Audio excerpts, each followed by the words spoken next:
आजपर्यंत शब्द खेटरात होते मी आणि आज शब्द पुष्पात नाहू घातलं तुम्ही सगळ्यांनी, त्यासाठी धन्यवाद. दिशानं फेसबुकवर म्हणजे समाज माध्यमातल्या ज्या माध्यमातून ती बहुतांश लोकांना माहिती झाली ते फेसबुक. तर फेसबुकवर तिने स्वतःचा परिचय दिशा एक व्यक्ती एवढाच करून दिलाय. तर एक व्यक्ती म्हणून समोरच्या व्यक्तीला जाणून घेण्याची जी उर्मी असते, जी मूलभूत उर्मी माणसात असते, त्या उर्मीला जागत मी आणि तुम्ही सगळे इथे जमलोय आपण. त्यामुळं खूप अभिनंदन, पहिल्यांदा तुम्हा सगळ्यांचं खूप आभार. स्वतःची मी एवढीच ओळख करून देते की मी मुक्त पत्रकार आहे आणि ओळख एवढ्याचसाठी की त्या अनुषंगाने पुढे काहीतरी बोलते. तर मी पत्रकार आहे, गोष्टी शोधणं समजून घेणं हे माझं काम आहे. तर असंच काहीसं शोधण्यासाठी समजून घेण्यासाठी दिशा श्रीरामपूरला राहते, तिथं मी गेले होते. तिथं बराच काळ काही दिवस मी त्यांच्या कम्युनिटीसोबत घालवले. तर त्या दरम्यान आम्हाला एकदा सिनेमा पाहण्याची हुक्की आली. आम्ही सिनेमा पाहायला जायचं ठरवलं आणि त्याचवेळी दंगल रिलीज झाला होता. दंगल सिनेमा रिलीज झाला आणि रात्री 9 ते 12चा शो आम्ही पाहायला गेलो. तर दंगलविषयी साहजिकच माणूस म्हणून, पत्रकार म्हणून सगळ्यांनीच, मी सुद्धा आणि त्यांनी सगळ्यांनी वाचलं होतं की हा सगळा पुरुषी व्यवस्थेला धक्का देणारा सिनेमा आहे आणि स्त्रीवादी सिनेमा, अशी सगळी त्याची प्रसिद्धी झालेली मनात घेऊन साहजिकच प्रेक्षक म्हणून आम्ही सिनेमा बघायला गेलो. आणि सिनेमा बघायला जेव्हा आम्ही थिएटरमध्ये गेलो श्रीरामपूरच्या, तर सुरू व्हायला थोडासा अवकाश होता आणि तिथे गेल्या गेल्या लाईट्स चालूच होते आणि आम्ही सगळे घोळक्यांनी आत शिरलो. तसं अपेक्षितच जे होतं की तिथल्या सगळ्या स्त्री पुरुषांच्या नजरा अगदी विचित्र सगळ्या पद्धतीने आमच्याकडे पाहायला लागल्या, स्टेअर करायला लागल्या.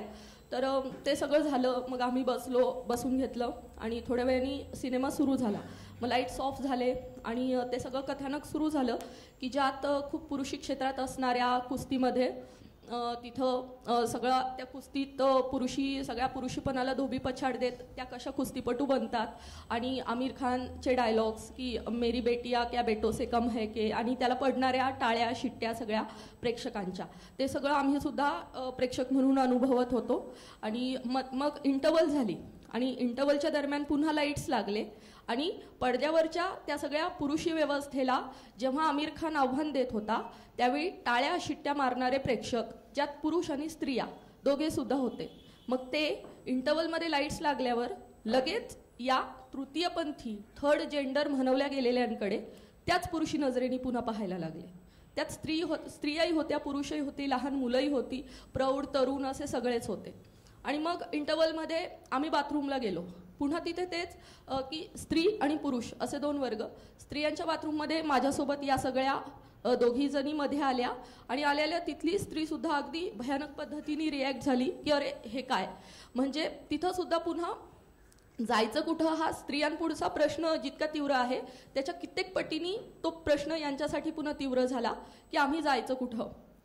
तर हे सगळं विस्कळीत जगणं, हे सगळं चिरफाळलेलं वास्तव सतत यांच्या समोर येत असतं. त्याचं एक छोटंसं उदाहरण मला त्यांच्यासोबत राहताना जाणवलेलं. आणि सातत्यानं हर एक क्षणी ह्या सगळ्या स्त्रियांकडून आणि पुरुषांकडून येणाऱ्या पुरुषीपणाचा अनुभव त्या घेत असतात त्या सगळ्या जणी. आणि ते फक्त मला तेवढ्यापुरतं जाणवलं आणि ते तुमच्यापर्यंतही पोचवावं म्हणून सुरुवातीलाच हा अनुभव सांगितला. आणि ह्या सगळ्याला तोंड देता देता त्यांच्यातला माणूस, त्यांच्यातला कलाकार, कार्यकर्ता, कवी घडत असतो. आणि दिशाची ओळख व्यक्ती म्हणून जशी आहे तशी कवी म्हणूनही ठळक आहे. तर तिथपासूनच सुरुवात करते की ह्या सगळ्या वास्तवातनं काय कवी असण्यासाठीचं भांडवल मिळतं, लिहितं असण्याचं, कवी असण्याचं मोल तुझ्या आयुष्यात काय आहे व्यक्ती म्हणून. जसं मी तुला सांगितलं होतं अगोदर आणि इथे सगळ्यांना सांगते की लिखाण हे माझं पार्टनर आहे, ते माझा जीवन साथीदार आहे. तो मला व्यक्त करतो.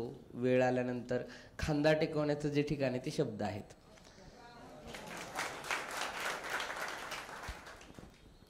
ते भांडवल दुःखात नाही येतं, आक्रोशात नाही येतं, दडपल्या जाण्यात नाही येतं आणि एकंदर आपण काही नाही करू शकत त्या लाचारीतनं कविता जन्माला येते.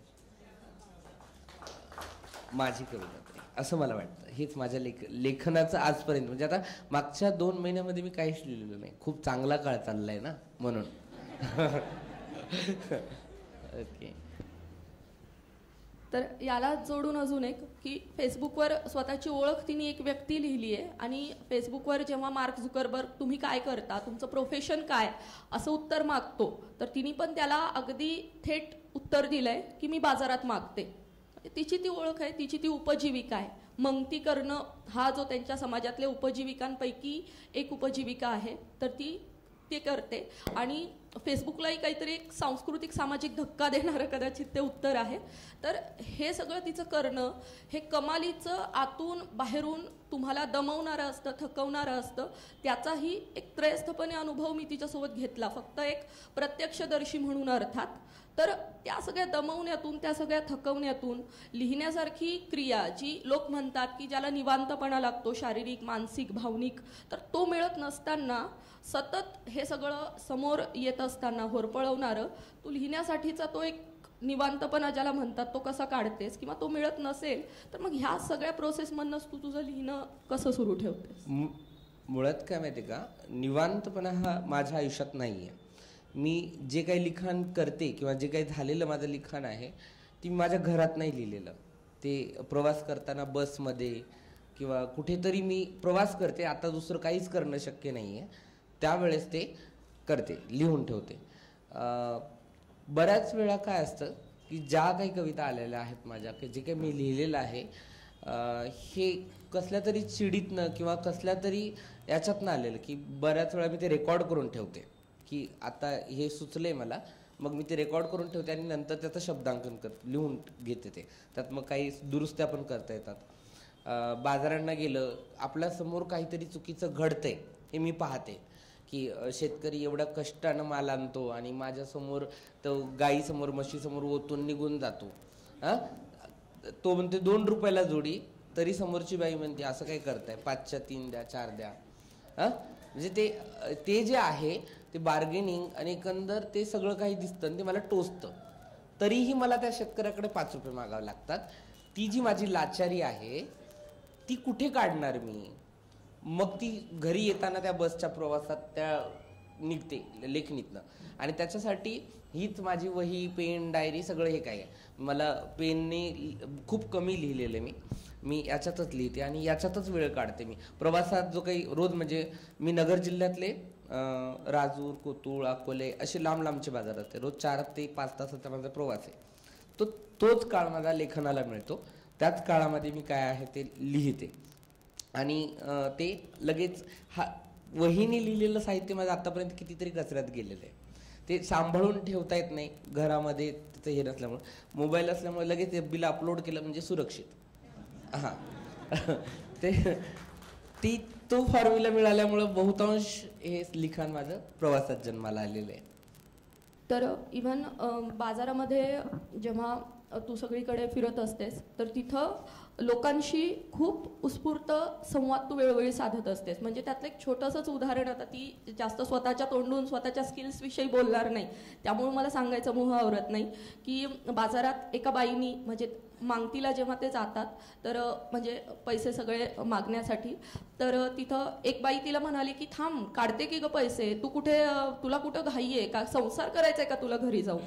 तर त्या बाईनी जे म्हणलं अगदी एका ग्रामीण उत्स्फूर्तपणातनं आणि जिव्हाळ्यातनं, जवळीकीतनं, तर तितक्याच जवळीकीतनं आणि उत्स्फूर्तपणे दिशाचं उत्तर होतं की मी नसेल लग्न केलं पण संसार मला आहेच की, जन्माला आलेला कुणाला संसार चुकलाय, एकटी असले तरी मला संसार आहे, चला घरी दाखवते तुम्हाला माझा संसार. म्हणजे हे असं इतकं उत्स्फूर्त हे सगळं येतं. आणि त्या बाजारातल्या प्रत्येकाशी तिची पर्सनल अटॅचमेंट आहे. ती एखाद्या पोरीला विचारेल की पोलीस भरतीचं तुझं काय झालं ग बाई, दुसऱ्या बाईंना विचारेल की काय झालं तुमचं दुखणं खुपणं त्याचं कसं आहे आता, दुसऱ्यांना विचारेल की ह्या बाजूच्या काकूची पथारी रिकामीच दिसतीये, कुठे गेल्या या, आणि तिसऱ्यांना विचारेल काय तुमची भेंडी आज खपली नाही का. म्हणजे हे असं सगळं इतकं सुरू असतं. तर ही सगळी उत्स्फूर्तता कुठून येते आणि हे सतत ती ऊर्जा टिकवून ठेवणं या माणसांशी बोलताना, भलेबुरे अनुभव तिथं सगळे बाजारात घेताना. आता थोडंसं याला येते ग्राउंड लेवलला, म्हणजे माझ्या जसं काय तू एकच प्रश्न ऐकला, दुसऱ्या आणखीन बायका म्हणतात काय काय एवढी घाई करतेस, घरी जाऊन काय लेकरं पाजायचेत का तुला.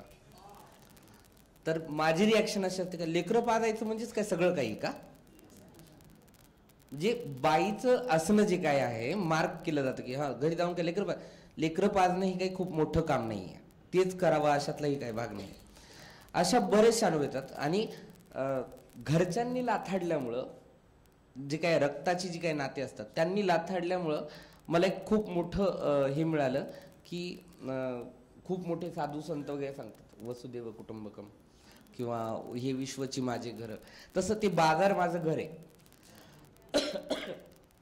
त्या बाजारातला प्रत्येक माणूस कुठे बसतो, काय करतो, तो कुठल्या सिच्युएशनला कसा रिॲक्ट होणार आहे याचा म्हणजे बऱ्यापैकी अभ्यास झालेला आहे.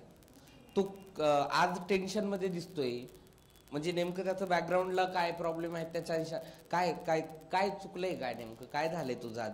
आणि ते सहज होतं, ते काही असं हे नाही की माझा काही स्वार्थ आहे अशातलाही भाग नाही. पण त्यांच्याशी नातं खूप घट्ट झाले, खूप जवळचे वाटतात ते मला. ते त्यातले बरेचशा बायकाच जास्त खूप क्लोज असतात माझ्या. बायका कसं मग सासू सुनीचं गाणं सांगणार, सून सासूचं गाणं सांगते. एकंदर त्यांना एक सिक्युअर टप्पा हवा असतो. म्हणजे आपणही जवळचे प्रॉब्लेम हे जवळच्या मित्रांना किंवा जे रोज रेग्युलर आपल्या आयुष्यात येतात त्यांना नाही सांगत, कारण की ते लीक होण्याचे जास्त चान्सेस असतात. आणि ते सिक्युअरनेस मी त्यांना देते की सांभाळून घेणं. म्हणजे आपल्या इथल्या बऱ्याच रूढी प्रथा ज्या आहेत ना त्या काउन्सिलरचं काम करण्यासाठी जन्माला आलेल्या आहेत. म्हणजे साधू झाले, ज्योतिषी झाले, परत तुम्हाला सांगते रायरन झाले, वेगवेगळ्या ज्या काही लोककला जपणारी जी लोक आहेत ना ती बऱ्याच अंशी काउन्सिलरचं काम करतात. तुम्हाला जगण्याचं बळ देतात, धीर देतात. म्हणजे गारुड्याची पोरगी दोरीवर बॅलन्स करते ते तुम्हाला इनडायरेक्टली सांगत असते मी हे करू शकते, तर तुमचं आयुष्यातलं संघर्ष तर काहीच नाही. तर ते जे आहे ती त्या काउन्सिलिंगची अपेक्षा असते लोकांना माझ्याकडनं की एक. आणि सगळ्यात महत्त्वाचं की ते माझ्यावर जे असलेलं जे छाप आहे ना पारंपरिक छाप, मी काहीतरी देवाची जवळची आहे, खूप जवळची. अगर मैं बोलूंगी तो वो मान लेंगा, सब सुनता है मेरा वो. गॉड देव माझ्या अंडरमध्ये आहे.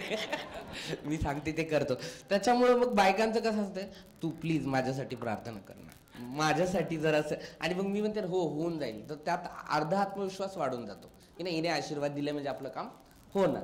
तर ते तसं असल्यामुळं माझ्या 8 बाजारातली जी काही लोक आहेत ते सगळं माझं घर आहे एवढं मोठं.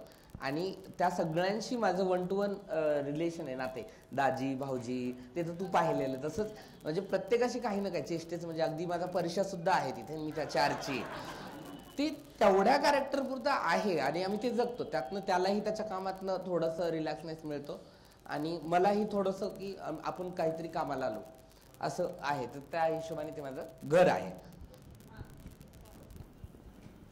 तर याला जोडून एक सांगते की दिशानी म्हणजे जे फेसबुकवर ॲक्टिव्ह आहेत अर्थात त्यांना माहितीच असेल, पण काही ज्येष्ठ मित्र मैत्रिणी पण आमच्या इकडे आहेत किंवा फेसबुक व्यतिरिक्तचे लोक पण आहेत. तर दिशानी फेसबुक लाईव्ह हा जो प्रकार आलाय काही दिवसांपूर्वी इंट्रोड्यूस केला सोशल मीडियानी. तर फेसबुक लाईव्ह वापरून ती सगळी बाजारातली मंगती तिची समोर ठेवली लोकांच्या, फेसबुकर्सच्या. तर कुठंतरी अखिलेश यादवची सभा कव्हर होत असेल फेसबुक लाईव्हवर, तर ती काहीतरी त्याची राजकीय कृती आहे, त्याच्या राजकीय हेतूनी केलेली त्यांनी कृती आहे. पण पर्सनल इज पॉलिटिकल असं जेव्हा म्हणलं जातं तर एक बहुलिंगी समाजाचा भाग म्हणून तिचं बाजारात मागणं फेसबुकवर दाखवणं ही तिची काहीतरी एक राजकीय कृती आहे. तर ही राजकीय कृती करण्याची समज कुठनं येते किंवा काय हेतू होता ते फेसबुक लाईव्ह तिथं करण्यामागे तुझा? अडचण काय झाली माहिती आहे का, आता मी मागच्या दिवसांमध्ये जो काही प्रवास करते, लोकांना भेटते, वरच्या टप्प्यात जे काही लोक आहेत ज्यांना प्रचंड मोठ्या प्रमाणात असं वाटतं की ह्या लोकांनी सुधरावं. हा म्हणजे बिघडलं कुठे हे नाही माहिती, पण सुधरावं. हा तर ते त्यांची मानसिकता आहे तशी की अरे हे लोक असं का करतात, त्यांनी सुधारलं पाहिजे. मग तुम्ही शाळा शिका, तुम्ही नोकऱ्या करा, संघर्ष करा आणि तुम्हाला पटतं का हे, किती वाईट वाटतं ना, हे जे मी अनुभवत होते माझ्या जगण्यातनं. आणि मग मला असं वाटलं की माझ्याकडे जे मीडिया मॉनिटरिंगचं ट्रेनिंग घेतल्यामुळे मला प्रसार माध्यमांची ताकद थोड्याफार माझ्या आकलनात आलेलीच होती. आणि मला असं वाटलं की यातनं तुम्ही दाखवू शकता की हे जगणं आहे माझं. मी कितीही म्हणजे आज जरी मी इथे असले ऐतिहासिक पार्श्वभूमीवर, तरी इथून प्रोग्राम संपल्याबरोबर माझ्या डोक्यात हे राहील की आज वार कुठला आहे, शनिवार आहे, उद्या रविवार, शेवगावचा बाजार आहे. ही जी कन्सेप्ट आहे ही माझ्या जगण्यात अजून उतरलेली नाहीये, माझ्या रोजच्या वागण्यात. आणि सगळ्यात महत्वाची गोष्ट माहिती का, की मी प्रमाण कन्सेप्ट दाखवते. म्हणजे मी आज इथे एकदम भरदरी ब्रॉड साडी वगैरे घालून बसलेली आहे, त्यातल्या त्यात व्यवस्थित भाषेत बोलते. म्हणजे जी माझी भाषा नाहीये, ही जी बोलते ती माझी भाषा नाहीये. हां, तुमच्या भाषेत मी बोलते, तुमच्या सारखं वागते, म्हणून मी तुम्हाला आपलीशी वाटते. हे जर मी माझ्या एखाद्या सिग्नलवर मागणाऱ्या हिजड्यासारखे आले असते तर हा रिस्पॉन्स नसता. तर ते कुठेतरी कळावं लोकांना की हे आहे ग्राउंड लेवल. इथे एवढं फिरावं लागतं, इथे एवढ्या लोकांना तोंड द्यावी लागतात, एवढ्या लोकांना त्याच म्हणजे जे स्टार्ट करताना जी एनर्जी होती ती एंड करेपर्यंत ती एनर्जी ठेवावी लागते. आणि मग 2 तासाचं नाटक करण्यासाठी नट काय घेतो, इकॉनॉमी, ती इकॉनॉमी या नटाच्या हातात किंवा नटीच्या हातात पडते का, तर तो सगळा व्हावा म्हणून मी तो केलेला छोटासा प्रयत्न. त्यातही फक्त बाजार दाखवला होता. प्रत्यक्ष मागतानाचा अनुभव अजून एखाद्या लाईव्ह मध्ये दाखवण्याची इच्छा आहे. बघू कसं जमते ते. थेट उत्तर देताना थेट कवितेसारखंच काहीतरी टोकदार आणि वर्मावर घाव घालणारं बोलली असतो आमच्यासाठी. तर एक कविता सुद्धा तुझी सुरुवातीला इथे होऊन जाऊ दे. रेल्वेत मागणाऱ्या लोकांच्या खूप साऱ्या तक्रारी असतात लोकांकडे. तर त्यांच्याशी रिलेटेड माझ्या एका मैत्रिणीची कविता आहे. ही तिचं जगणं आहे आणि मी त्याला कवितेत बांधण्याचा प्रयत्न केला. क्यों गे छिनाल, मुंह लटका कर क्यों बैठी, रेप ही हुआ है ना तेरा. ती काहीच बोलली नाही. दूसरी, साली सच्ची भी नसीब वाली है, मैं होती तो पार्टी दे देती सबको. ती काहीच बोलली नाही. तीसरी, दिल पे मत ले, ये सब तो चलता रहता है अपनी लाइफ में. ती काहीच बोलली नाही. चौथी, कितने लोग थे गे, हैंडसम थे क्या, कैसे कैसे क्या क्या किया उन्होंने बता ना. ती काहीच बोलली नाही. पांचवी, कंप्लेंट के बारे में सोचना भी नहीं हो बहन, बहुत मादरचोद लोग है वो. तरी ती काहीच बोलली नाही. परत पहिली, कल आ रही नहीं शॉपिंग को, मुझे ना कुछ लिपस्टिक और सैंडल खरीदने. ती काहीच बोलली नाही. परत तिसरी, ए धंधे वाली रांड, हिजड़ा है तू, बोल मत, ज्यादा औरत वाली नखरे करेंगी मारी जाएगी. ती काहीच बोलली नाही. परत चौथी, आवडतेस का स्वतःला, बस झाला आता. ती काहीच बोलली नाही. दुसरी आणि पाचवी, चलो यार इसे समजाना फिजूल है, झक मारली आपणच इथे येऊन. तिने दीर्घ श्वास सोडला. एव्हाना तिलाही कळालं होतं काहीच करता नाही येणार तिला. उठली, फ्रेश झाली, कपाट उघडलं, चापडलं, त्यातली एक साडी काढून तिचा पदर खांद्यावर टाकत म्हणाली, कशी दिसते मी या साडीत, आज घालू का. साऱ्या जणी एकदम शांत झाल्या. गळ्यात पडल्या एकमेकींच्या त्या 6 जणी आणि त्यांचा हंबरडा फोडून रडण्याचा आवाज त्याच घरात कोंडून टाकला. आता मात्र तिला बलात्कार होण्याची सवय झाली होती. आता मात्र तिला बलात्काराची सवय झाली होती.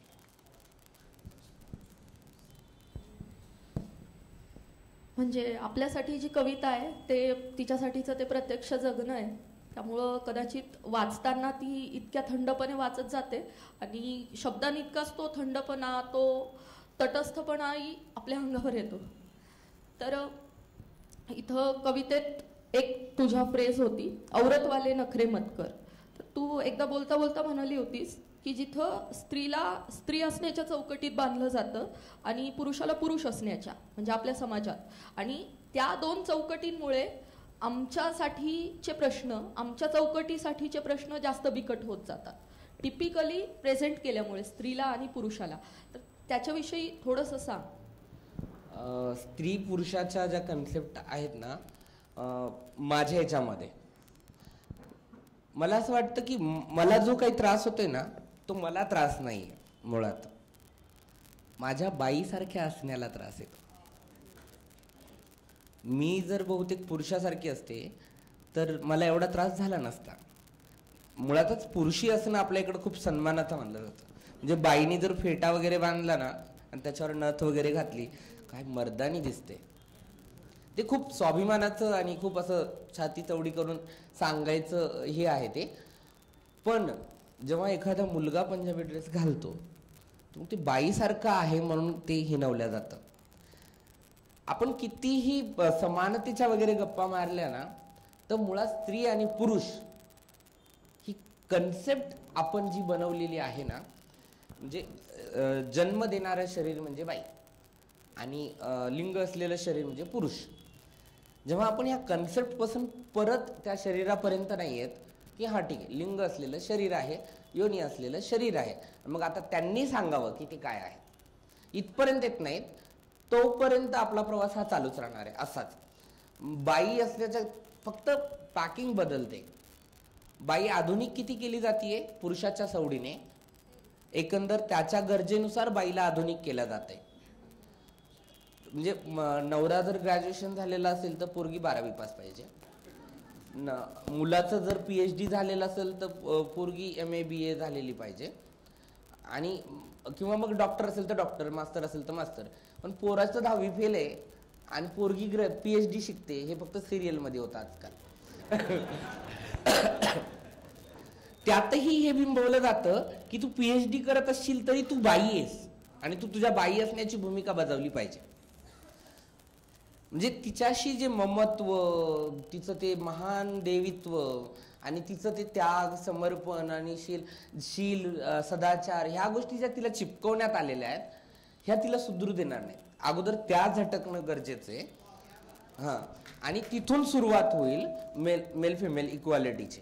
आणि जेव्हा ती इक्वालिटी येईल त्यावेळेस बहुतेक माझ्याकडे बघण्याचा दृष्टिकोन वेगळा असेल आणि माझाही त्रास बऱ्यापैकी कमी होईल त्यातनंच. तर माझं असं वाटतं की महिलांच्या प्रश्नांपासून माझे प्रश्न सुरू होतात. म्हणजे एखादी लेस्बियन टॉप असेल, लेस्बियन मधली पुरुषी महिला जर असेल एखादी, तर तिला इतकासा त्रास होत नाही सामाजिक लेवलला, कारण की ती पुरुषासारखं राहते ना, त्याला प्रॉब्लेम नाही आहे. पण तिला प्रॉब्लेम केव्हा येतो जेव्हा ती महिलांची कर्तव्य बजावायला नकार देते. म्हणजे मूल जन्माला घालणं किंवा घर सांभाळणं, त्यावेळेस म्हणलं जाते की काय गड्यावानी वागू राहिलीस, मग ते तिच्यासाठी घातक आहे.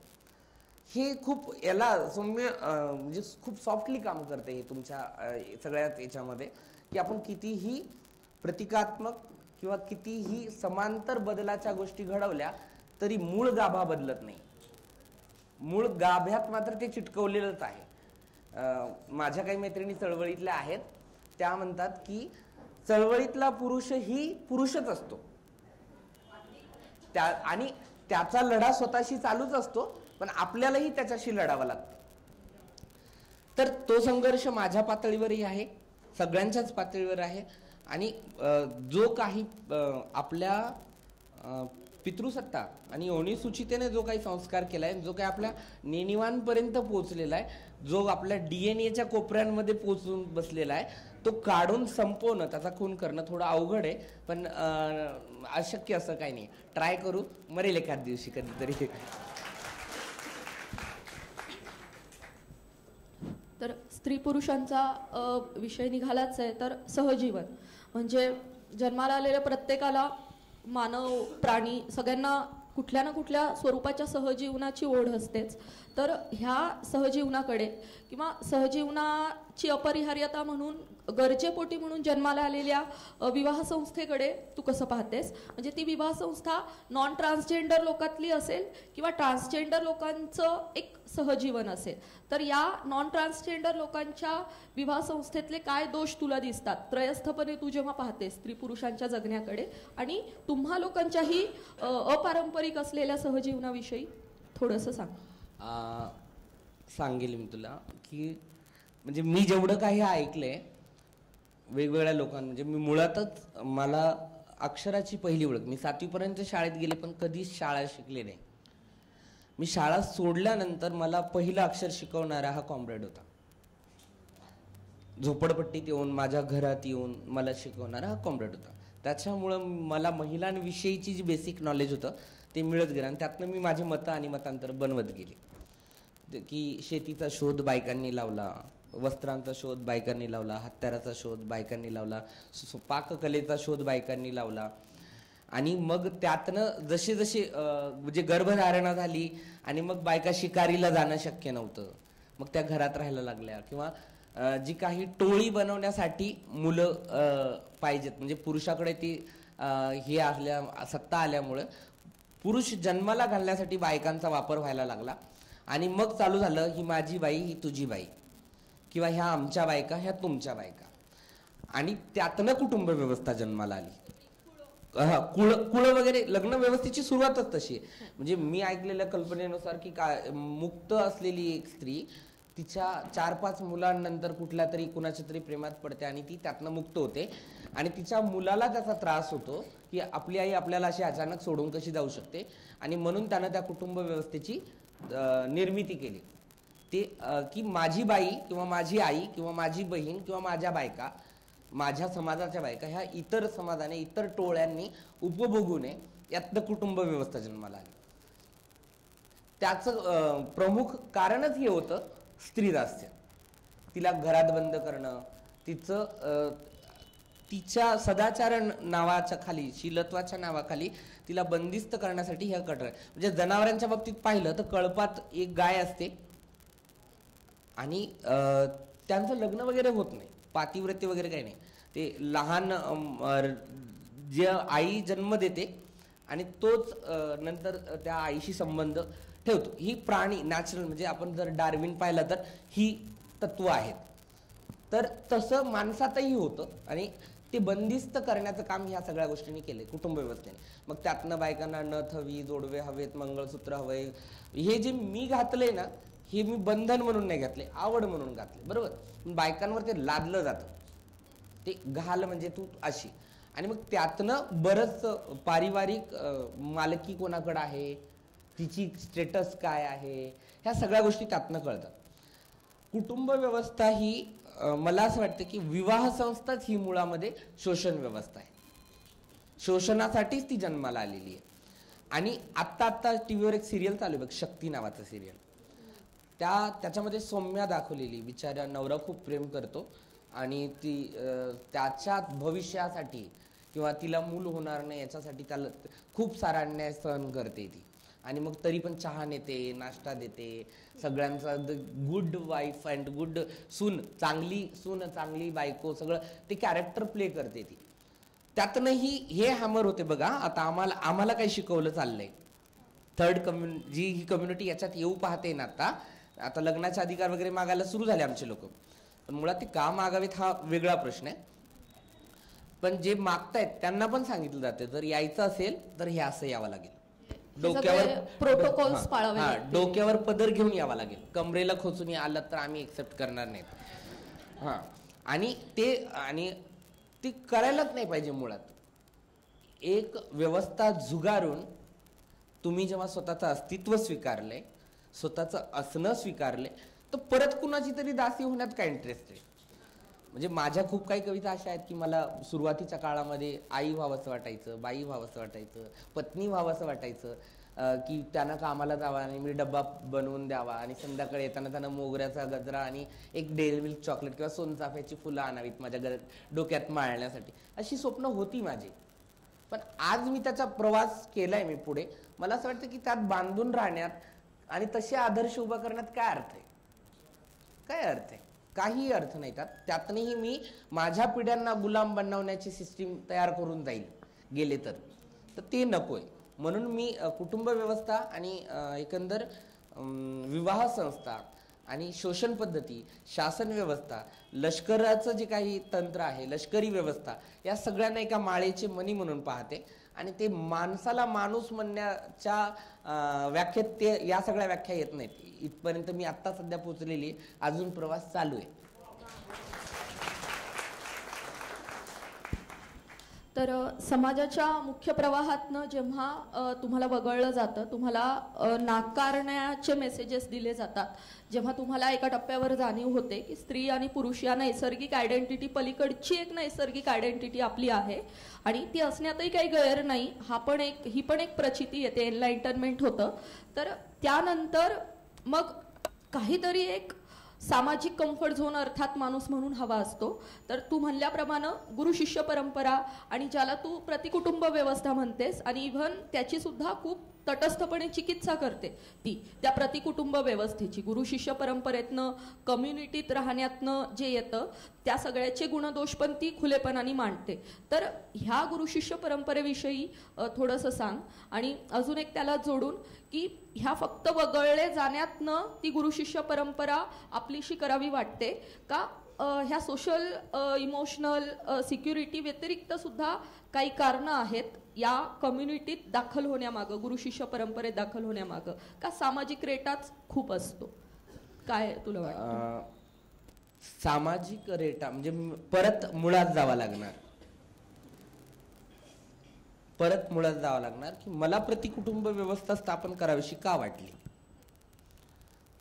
काय कारण असावं. म्हणजे मुळात माझ्या नेणीवर मी बराचसा काळ हे कुटुंबात काढला सुरुवातीचा. ओके, म्हणजे मला आई काय हे माहीत होतं. आईचं पावित्र्य, तिच्या हातचं जेवण. अजूनही बरेच लोक म्हणतात की आईच्या हातची चव कोणाला येत नाही.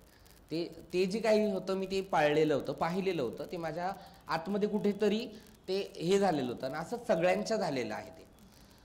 तर मग कुटुंबाशिवाय माणूस राहू शकत नाही, मुळात कळपाशिवाय माणूस राहू शकत नाही असं असायला पाहिजे होतं. ते कुटुंबाशिवाय माणूस राहू शकत नाही हल्ली.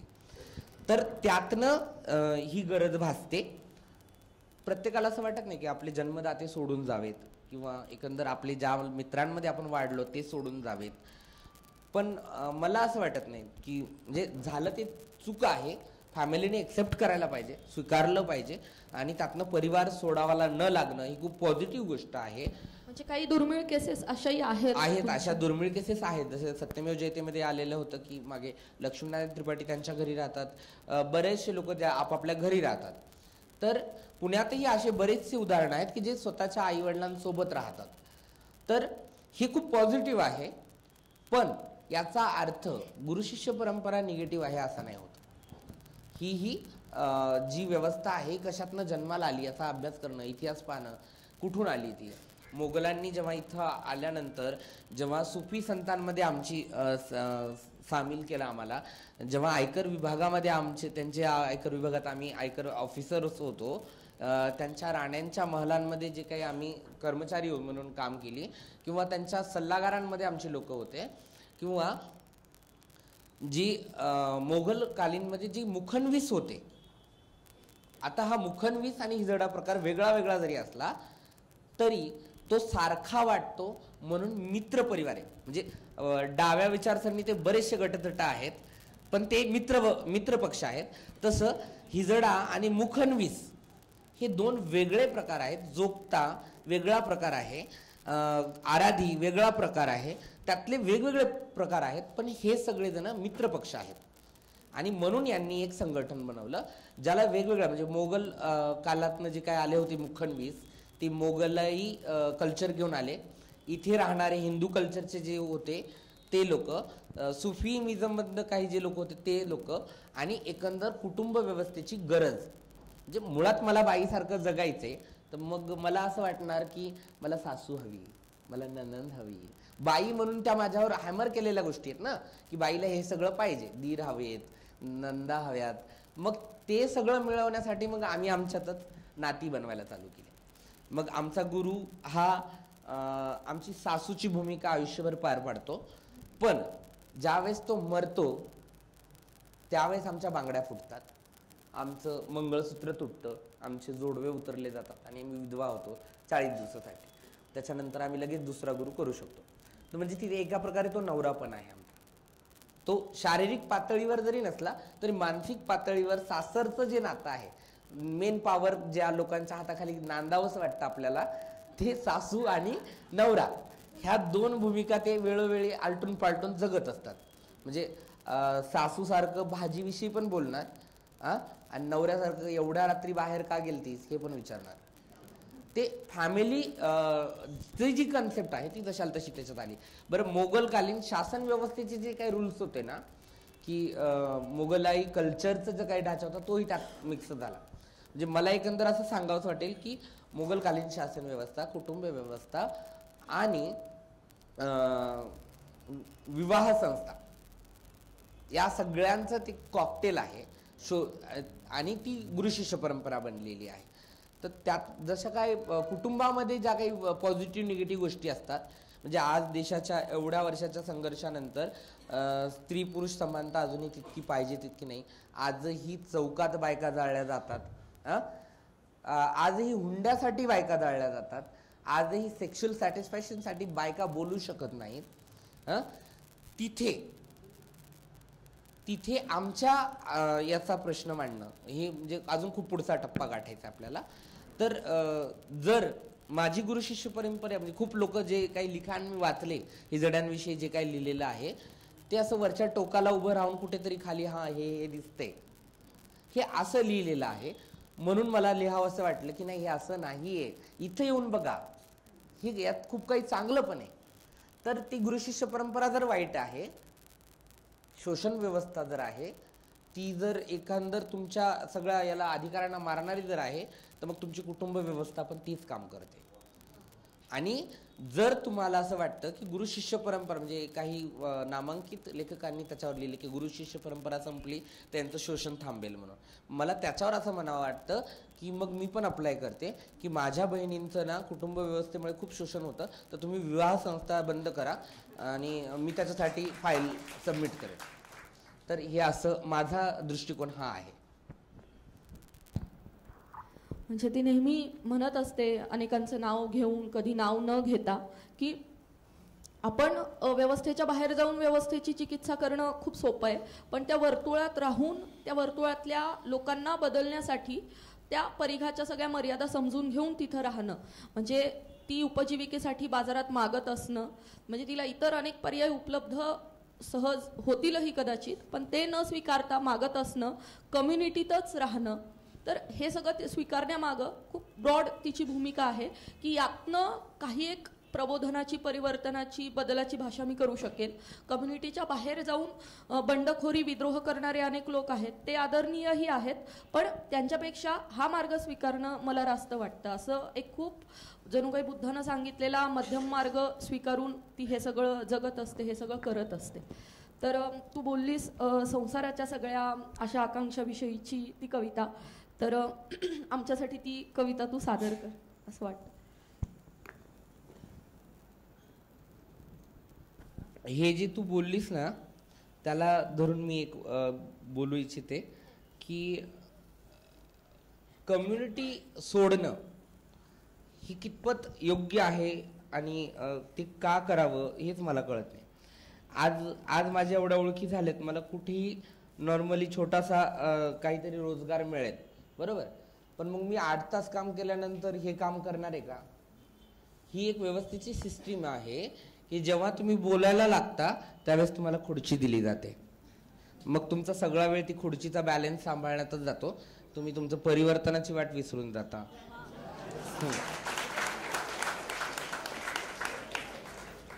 म्हणून मी भीक मागायचं सोडत नाहीये. मुळात ते खूप वाईट आहे. आज त्याला त्याच्या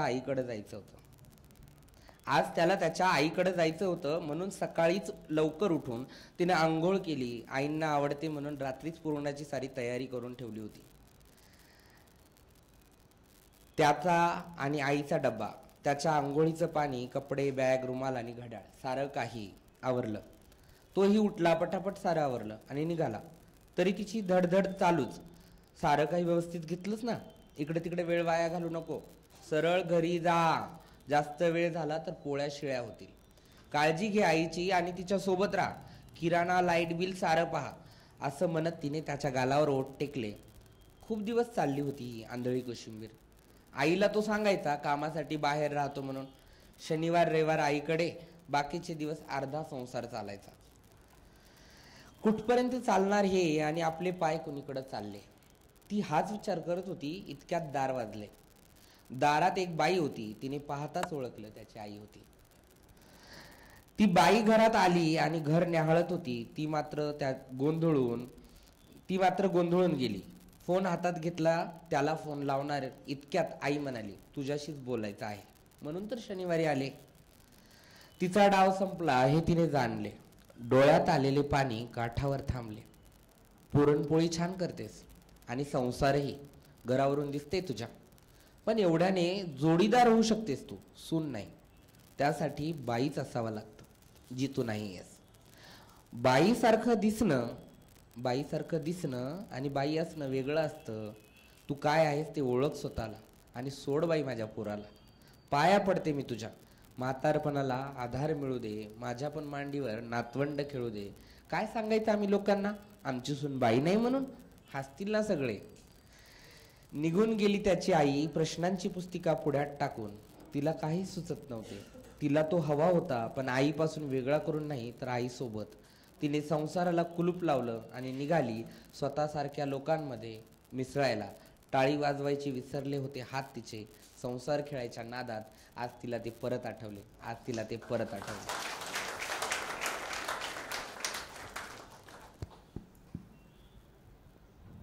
म्हणजे तुमच्या माझ्या डोळ्यासमोरही दिशा इथं आहे, पण आपण अनेक सिग्नलवर ट्रेनमध्ये पाहिलेले ट्रान्सजेंडर लोक डोळ्यासमोरून तरळून गेले असतील आपल्या. आणि तिने खोचकपणे आपल्याला जी टिप्पणी केली की त्या सगळ्या अपारंपरिक आपल्याला न मानवणाऱ्या आवेशात असलेल्या लोकांनाही स्वीकारण्याची एक सहिष्णुता आपल्यात यावी, असं मला स्वतःलाही सांगावं वाटतं आणि तुम्हालाही सांगावं वाटतं. आणि याला जोडून एक की सतत सामान्यांमधनं एक भीतीपोटी म्हणा किंवा दडपणापोटी म्हणा एक एक्सक्यूज येत असतो की आम्हाला खूप त्यांच्याविषयी सहानुभूती वाटते, करुणा वाटते, दया पण वाटते, असं सगळं वेगवेगळ्या भावना वाटतात. पण त्यांचा मेकअप इतका भडक असतो, ते एक खूप आपल्या सभ्य समाजाला असभ्य वाटेल अशी भाषा बोलत असतात. शिवराळ सगळं असतं, त्यांची देहबोली खूप अंगावर येणारी असते, एकूणच सगळं. तर त्यामुळं आम्ही त्यांच्याशी जोडून घेऊ शकत नाही, रिलेट करू शकत नाही. आणि दुसरी गोष्ट म्हणजे ते काहीतरी मानवी आहेत, माणसासारखे आहेत, हेही आम्ही बौद्धिक मानसिक पातळीवर स्वीकारू शकत नाही. तर हा एक एक्सक्यूज सतत असतो, माझाही असेल एका सबकॉन्शियस पातळीवर काही काळापूर्वी, किंवा आताही थोडाफार तो उरला असेल, तुम्हापैकी अनेक लोकांचा असेल. तर ह्या एका एक्सक्यूजविषयी, ह्या एका म्हणण्याविषयी, म्हणजे ते तसं राहणं हे जाणीवपूर्वक आहे का, मग ते नेमकं कुठून येतं आणि काही विशिष्ट कारणं त्याच्या मागे आहेत?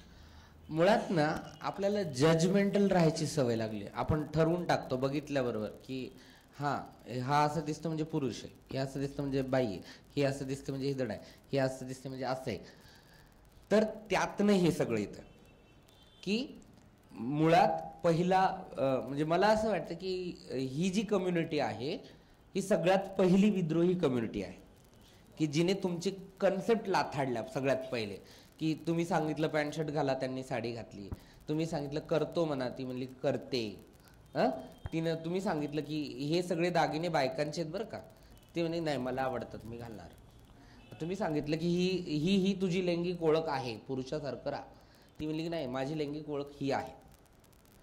हे जे आहे हे नॅचरली विद्रोहातनं आलेलं आहे. आणि मग त्याच्यासोबतच बऱ्याचशा गोष्टी इन्सिक्युअरनेस पण येतात. आणि मग म्हशीचे शिंग कसे असतात प्रोटेक्शनसाठी, तशा ह्या बऱ्याच गोष्टींचा वापर करावा लागतो. मग भडक मेकअप, ही म्हशीची शिंग आहेत आमची. डार्क मेकअप जो आहे ना हा एका गटाला अट्रॅक्ट करण्यासाठी असतो आणि एका गटाला लाथाडण्यासाठी असतो. म्हणजे जो काही सेक्शुअली अट्रॅक्ट होणारं जे काही पर्सन आहेत, म्हणजे बायकांना ते भयानक वाटतं, पण तुम्ही तसा मेकअप करून बघा, तुमच्या नवऱ्यांना जरूर आवडेल. म्हणजे त्यांना ते आवडत असतं. पुरुषांना ते आवडतं, ते पुरुष घरी व्यक्त होत नाहीत. बायकोने लिपस्टिक लावलेली आवडत नाही त्यांना, पण हिजड्याच्या ओठावर लिपस्टिक खूप सुंदर दिसते, त्यांना आवडते. तर ते आहे सगळं ते. आणि त्याच्यामुळं मेकअप डार्क होतो. मेकअप डार्क केल्यामुळे काय होतं माहिती का, की नकोशी लोक दूर राहतात. सभ्यतेच्या आड असलेली संस्कारी लोक त्यापासून दूर राहतात थोडेसे, आणि जी काही हवीशी आहेत, निवडक लोक आहेत, ती जवळ येतात. दुसरी गोष्ट अशी की आपण काहीतरी वेगळे आहोत. बाईला बाई असणं सिद्ध करावं लागत नाही कुठेच. कुठल्या कचेरीत वगैरे गेल्यावर तुम्हाला म्हणलं का सांगा फिमेल असण्याचं सर्टिफिकेट दाखवा किंवा मेल असण्याचं सर्टिफिकेट दाखवा. पण आपल्या इथे ना कमरेच्या खाली काय आहे याच्यावर ना ओळख ठरवायची खूप घाई असते. त्याच्यामुळे मला प्रत्येक ठिकाणी हे सिद्ध करावं लागतं की मी तृतीयपंथी, किंवा मी लेस्बियन आहे, किंवा मी ट्रान्सजेंडर, किंवा मी ट्रान्स वुमन आहे, किंवा मी. पण असं होऊ शकत नाही की मी दाढीवर गेले अशी फुल टू आणि एकदम मेलली गेले आणि सांगितलं की मी बाई आहे, तर मला तसं एक्सेप्ट केलं जात नाही. मग त्यातनं बरं ते माझं असणं सिद्ध करण्याची प्रोसेस, त्यातनं ती भडकपणा येतो. बरं, भाषा तू म्हणलीस की ते जरा असं असभ्य वगैरे असं मानतात, पण ते असभ्य ठरवणार कोण? कोणता गट ठरवतोय की ते असभ्य आहे? कोण काम करते त्यांच्या भाषा शैलीवर? ते जे आहे त्या भाषेला म्हणजे नाशिकवरनं ज्या PhD करतात, एक माझी मैत्रीण आहेत ओळखीच्या, त्या आलेल्या, त्या सांगतात की मी करते काम, छान गोष्ट आहे. पण आपण प्रत्येक समूहाच्या घिसडी, पारधी, कोलाटी, बराडी, एकंदर सगळ्या ज्या काही जे मूळ आहे, जे मातीतलं आहे, त्याला घाण म्हणून बाजूला ठेवले. ते अस्सल आहे. म्हणजे लोक म्हणतात शिव्या देणे घाण आहे, मी म्हणते शिव्या हा माझा स्वभाव आहे. शिव्यांमधनं मी व्यक्त होते. व्यवस्थेने टाकलेलं माझं जे दडपण आहे माझ्यावर, जी माझी घुसमट आहे, ती मी अभिव्यक्त करण्यासाठी वापरते. आणि मग माझ्या मैत्रिणीला म्हणते ए चिनाल इधर आ. त्यात तिचं चारित्र्य हनन करण्याची माझी इच्छा नसते. म्हणजे नॉर्मली चिनाल हा शब्द चारित्र्य हनन करण्यासाठी वापरला जातो, पण आम्ही जेव्हा वापरतो त्यावेळेस हे सांगितलं जातं ते तुझं मुक्त असणं, जे समाजाने चिनाल ठरवले ना, ते तुझं मुक्त असणं मी स्वीकारते. म्हणजे माझ्या लिटरली काही मैत्रिणी आहेत ज्यांना मी चिनाल रांड म्हणते ना, त्यावेळेस म्हणते थँक्यू सो मच, बरेच दिवस झालं मला कोणी असं बोललं नाही. हा, हे आहे. आणि यातनं कुठल्या भाषेला घाण म्हणायचं हे कुणीच ठरवू नये. मला असं वाटतं की हे असं आहे, मग हे चुकीचं आहे. हे आमच्या आ आ आ गा गा गा मा मा मा मध्ये येत नाहीये, हे जमणार नाही आम्हाला, हे जमणार नाही. तर ठीक आहे बाबा, तुम्ही तुमच्या वाटेने वाट वळवून निघा, मी माझ्या भाषेत माझं मूळ मी जपणार आहे. म्हणून ते लोक, आमची लोक जे आहेत, ती लकब बदलत नाही, जगणं बदलत नाही. मी तुला मगाशी पण मी खूप लोकांना हे बोलते की दिशा अशी आहे म्हणून दिशा इथं बसली आहे. आज सिग्नलवरचा खाली प्रकरण वरती टी-शर्ट घातलेला, केसांवर 15 दिवस पाणी न घेतलेला माणूस किंवा झिजडा, त्याला कोणीच विचारणार नाही की सांग रे भाऊ कुटुंब व्यवस्थेबद्दल तुझं काय मत आहे, तू सिग्नलवर.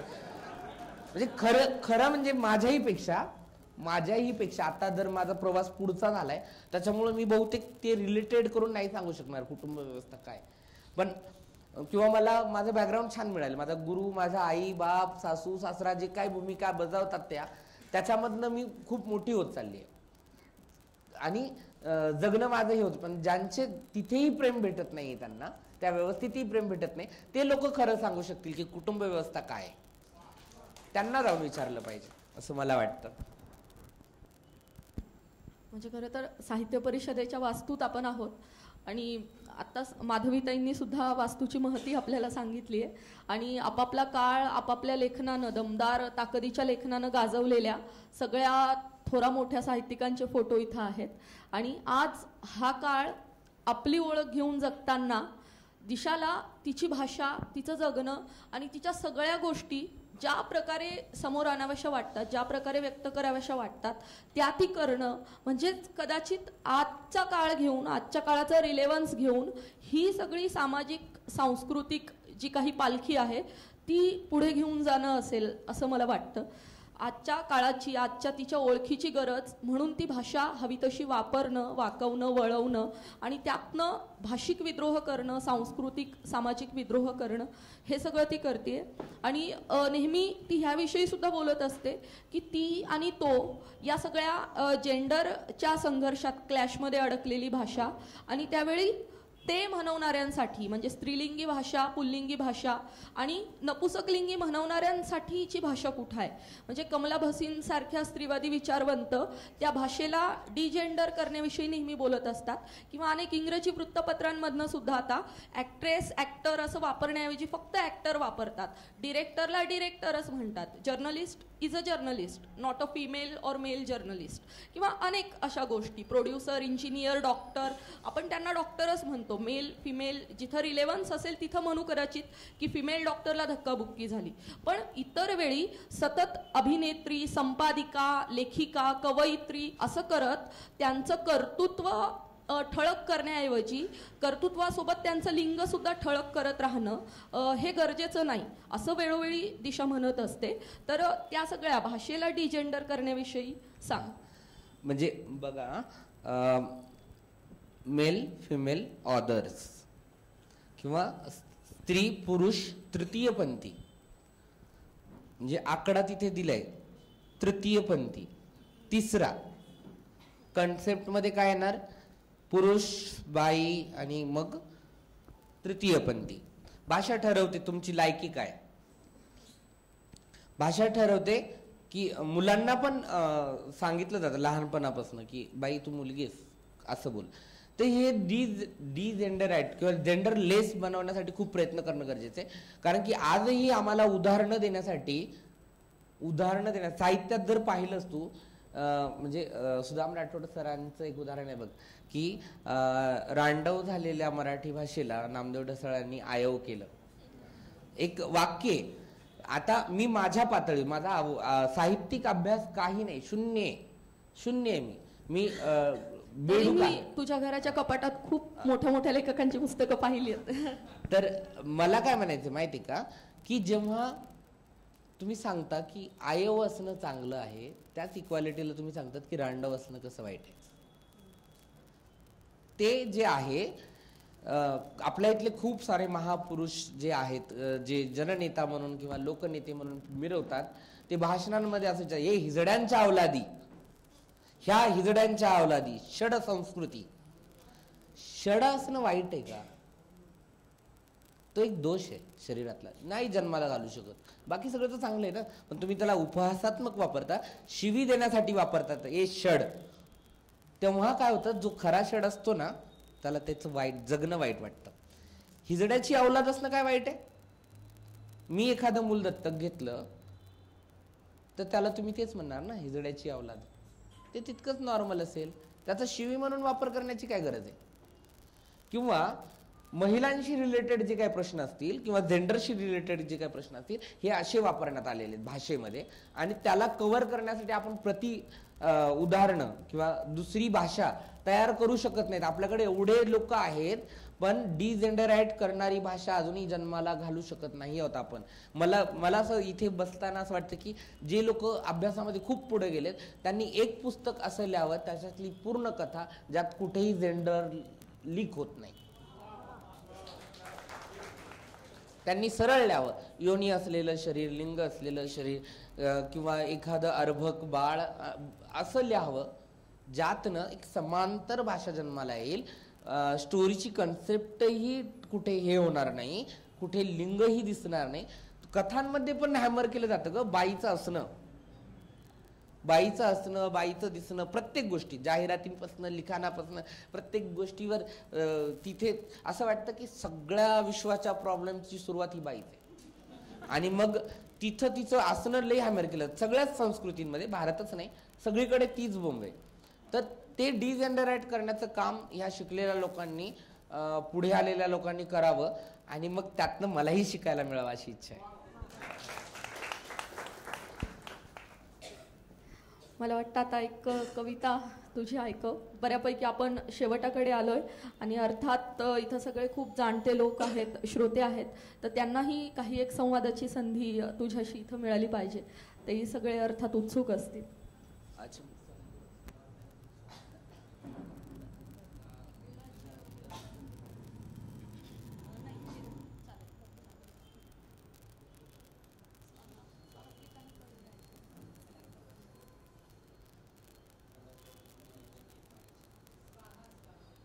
अर्थात फरमाईश आलेली आहे समोरनं.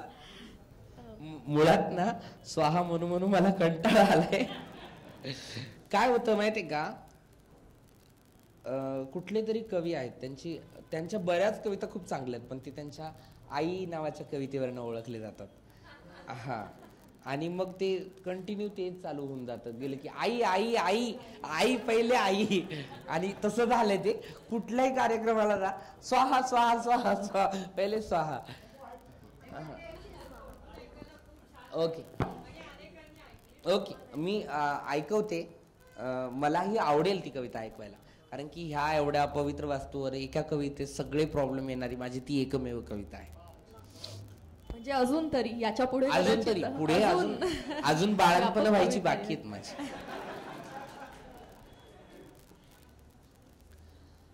तिचे अर्धवट स्त्रीत्व त्यांच्या चौकटीत बसत नाही म्हणून तिला प्रवाहाच्या बाहेर उभं केलं सहस्रावधी वर्षांपासून. स्वाहा. कुणीतरी अखंड सौभाग्याचं कुंकू लावलं भाळावर, तिला देवाच्या स्वाधीन करून. स्वाहा. कुणीतरी मग त्या देवपत्नीच्या पायात घुंगर बांधली आणि तिला नाचवलं गावाच्या मनोरंजनासाठी. स्वाहा. तिला त्या अपमानाचं शल्य बोचू नये म्हणून दैवी घोषित केलं. स्वाहा. कधी ती देवळात देवीचे तर कधी जनानखान्यात राण्यांचे लुगडे धुत होती. स्वाहा. तिचा जन्मच देवाने लोकांच्या कल्याणासाठी, आनंदासाठी, मनोरंजनासाठी आखला आहे असं तीही मानत होती. स्वाहा. ती जन्मालाच यायची पापाची फळं चाकण्यासाठी, पण ते पाप त्यांचं ती स्वतःच्या भाळावर घेऊन जगत होती. स्वाहा. आज मात्र चित्र बदलले, तिचं नाही, तिच्या शोषण पद्धतीचं. स्वाहा. कुणीतरी उपभोगून तिचा खून केला, देह गटारात खाडीत तर कधी तसाच अंथरुणावर सोडून दिला. स्वाहा. परवा ट्रेनमध्ये भीक मागणारी ती चालती ट्रेन सोडताना कमरेतून 2 हिस्सात विभागल्या गेली. स्वाहा. समज आली तिला, शिक्षितही झाली ती, पण शोषण अटळ म्हणून मानसिकरित्या हरली आणि कंटाळून फासावर गेली. स्वाहा. उमेदीच्या पहाटेसाठी, स्वातंत्र्याच्या क्षितिजासाठी परत ती नव्याने जन्माला आली, पण आता ती सहस्रावधी वर्षांच्या या शोषणाच्या यज्ञात स्वतःची आहुती द्यायला नकार देते. आता ती आणि तिच्या पिढ्या होणार नाहीत. स्वाहा. होणार नाहीत. स्वाहा.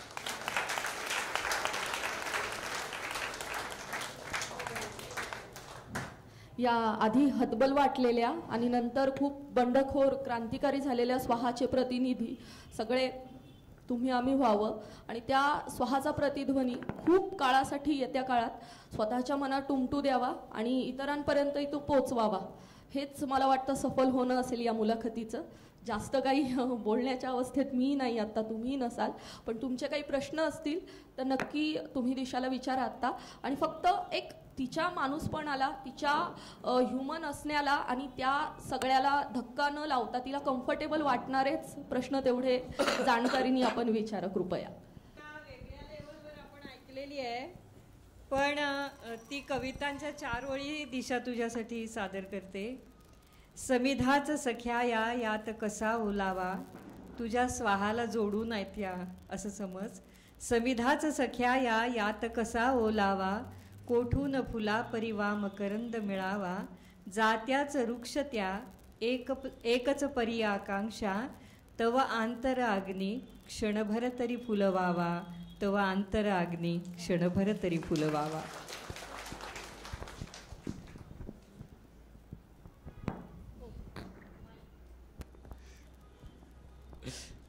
थँक्यू. खूप लांबून लांबून लोक आलेली आहेत इथे, त्या सगळ्यांचे आभार.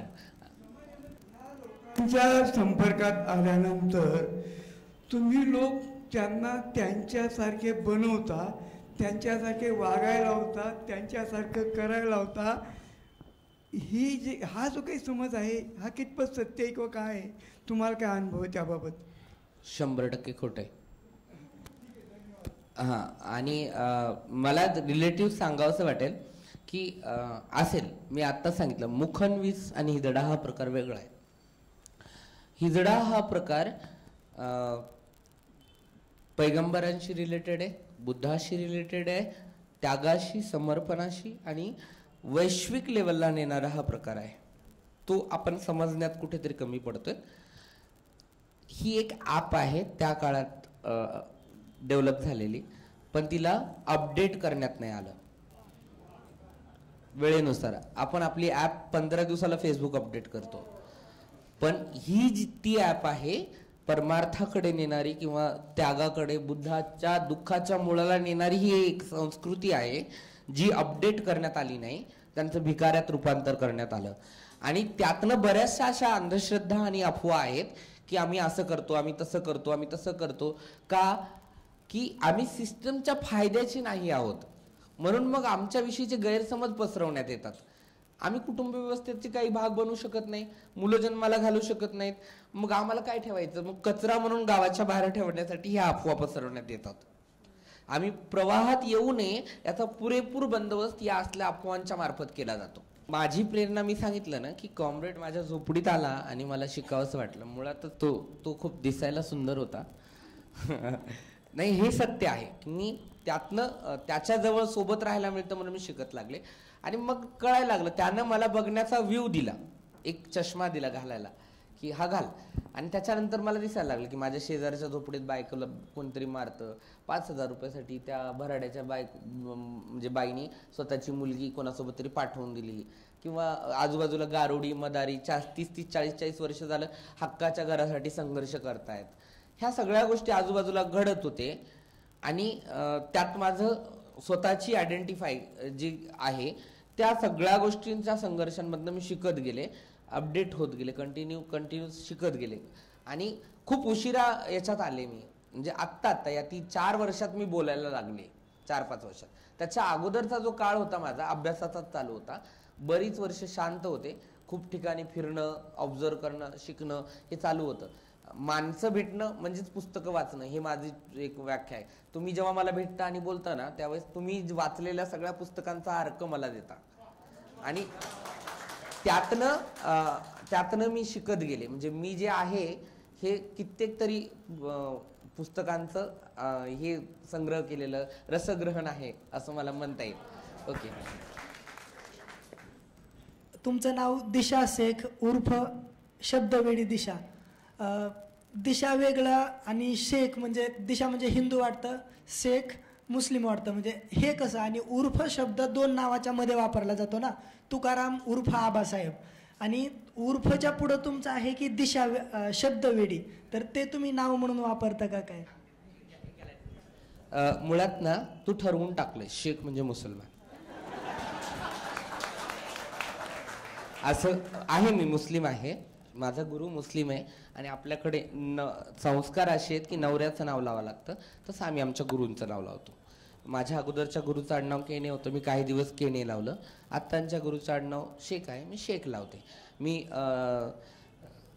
मी जन्माला घिसाडी धर्मात आलेली आहे. माझा पहिला गुरु बुद्धिस्ट होता, नंतर आत्ताची गुरु मुस्लिम कल्चर आहे. मी निधर्मी आहे, सगळ्यात महत्त्वाची गोष्ट. आणि हे जे आहे ना शेख आहे ना, हे फेसबुकला असलं का मग तुमच्या प्रत्येक वक्तव्याला त्या शेखच्या अँगलने पाहिलं जातं. तुम्ही साधं सामान्य गोष्ट बोलत असता कशावर तरी, आणि मग तुम्हाला त्या अँगलने पाहून तुम्हाला अरेस्ट केलं जातं. मग मी ते काढण्याचा प्रयत्न करत होते आणि मला सुचत नव्हतं. FB एक सिंगल नाव घेत नव्हतं, नुसतं दिशा घेत नव्हतं. तर मग काय करावं, त्यावेळेस आठवलं शब्दवेडी, मग ते टाकून दिलं. त्यात काही असं खूप मोठं लॉजिक आणि अर्थ वगैरे काही नाही, ती गरज होती माझी त्यावेळेसची मला आडनाव काढण्यासाठी. हा विचारा.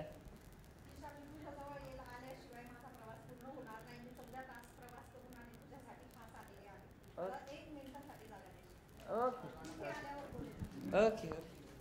ह्या माझ्या फेसबुकच्या परिवारामधल्या माझ्या ताई आहेत आणि खूप चांगल्या लेखिका पण आहेत. आणि त्या धुळ्याच्या पुढे ना नंदुरबार जवळ आल्यात मला बघायसाठी. आणि खूप वेळा हारल्यानंतर फोनवरनं जे असतं ना पुशअप करणं, नाही हारायचं नाही.